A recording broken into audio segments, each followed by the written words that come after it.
सभी साथियों को जय हिंद, वंदे मातरम, जय श्री राम। तो in this video today we are going to study a short and sweet poem dust of snow written by Robert Frost. तो बहुत ही छोटी सी पोम है और क्लास 10th वालों के इंग्लिश में है ये। तो एक लाइन की ही पोम है, लेकिन इसमें बहुत ही डीप मीनिंग जो है वो छुपा हुआ है और पोइट ने जो है बहुत ही अच्छा मैसेज जो है इस पोम के थ्रू हमें देने का प्रयास किया है। तो let's see what the poet want to say us. Okay, तो पहले तो इसे लिटरल मीनिंग देखेंगे और फिर इसका हम सिंबॉलिक मीनिंग भी आपको बताएंगे। ओके, तो देखिए क्या लिखा हुआ है। Dust of snow, the way a crow, the way a crow. The way का मतलब जिस तरीके से, अ क्रो, क्रो का मतलब कौवे ने, शूक डाउन ऑन मी, ठीक है। शूक, शूक यानी किसी चीज को हिलाना, शेक की सेकंड फॉर्म है शूक। डाउन ऑन मी मतलब मुझ पर गिराई है, पेड़ को हिलाकर। किसी को, एक कौवा है तो वो बैठा हुआ है हेमलॉक ट्री पर और पोइट का जो है वहां से गुजरना होता है। तो उसी में ये बता रहे हैं कि shook down on me the dust of snow. Dust of snow, क्या चीज गिराई है उस कौवे ने? डस्ट ऑफ स्नो, यानी कि बर्फ की जो धूल है। तो विंटर के सीजन में जो है जो क्या होता है कि पेड़ों पर जो बर्फ वगैरह बर्फबारी होती है तो उससे बर्फ जो जम जाती है। तो हेमलॉक के ट्री पर एक बर्फ जमी हुई है और उस पर कौवा बैठा हुआ है।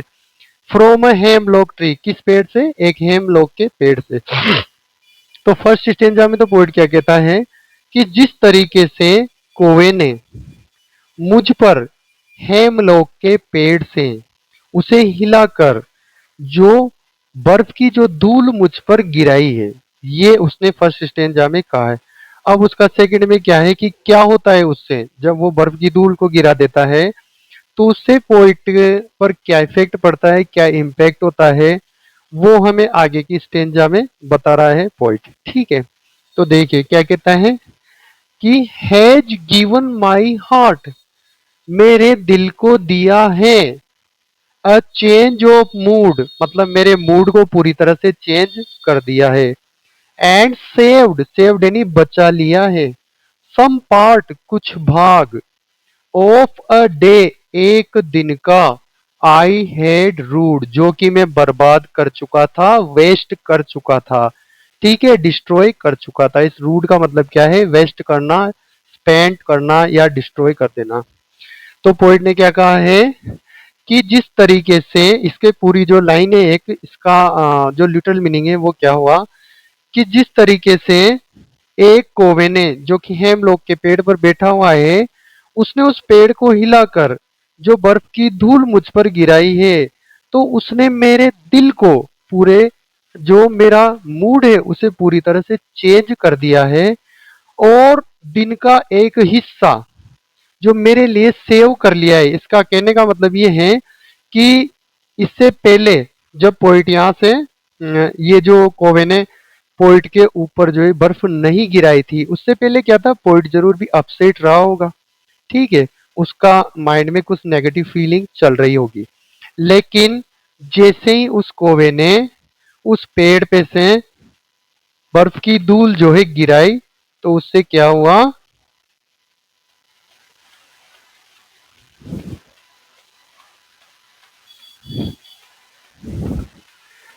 लेकिन उस कौवे ने जैसे ही जो है उस पेड़ को हिलाकर उस बर्फ की जो धूल है उसे पोइट के ऊपर गिराया, तो उससे क्या हुआ, पोइट का मूड चेंज हो गया। अब वो अपसेट नहीं है, अब वो बाकी के लिए, दिन के लिए जो है अच्छे मूड में रहेगा।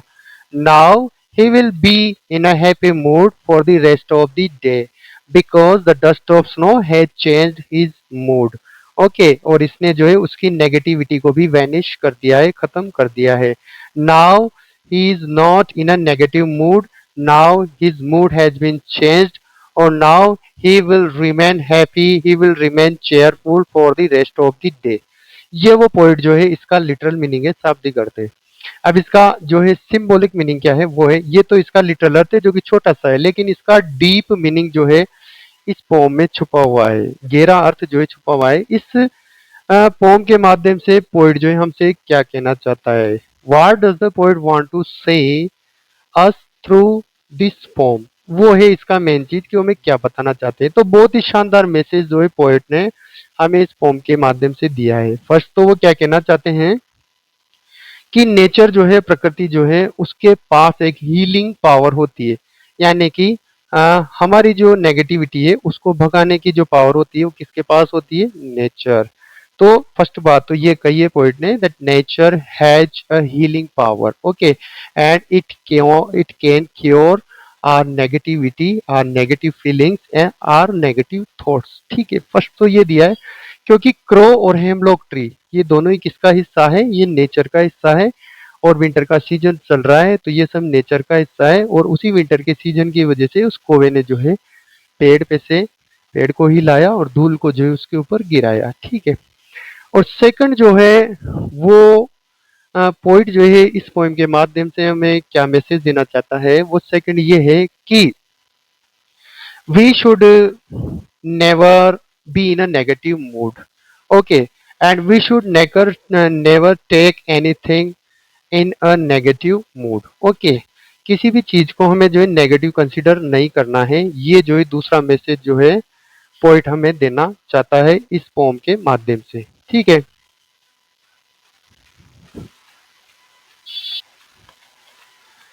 क्रो और हेमलॉक का जो पेड़ है ये दोनों ही जो है बेड ओमेन माने जाते हैं, अपशकुन माने जाते हैं, ओके।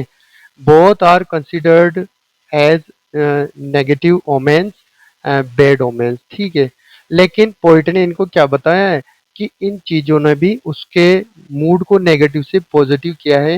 यानी कि वो कहना चाहता है कि हमें किसी भी चीज को नेगेटिव में नहीं लेना है। हमारा जो पर्सपेक्टिव है वो हमेशा पॉजिटिव होना चाहिए।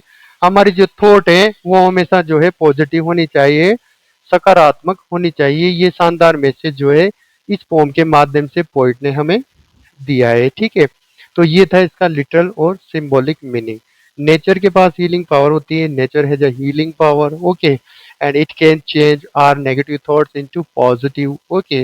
It can change our negativity into positivity. ठीक है। और दूसरा क्या है कि हमें किसी भी चीज को जो है नेगेटिव कंसीडर नहीं करना है, नेगेटिव वे में नहीं लेना है।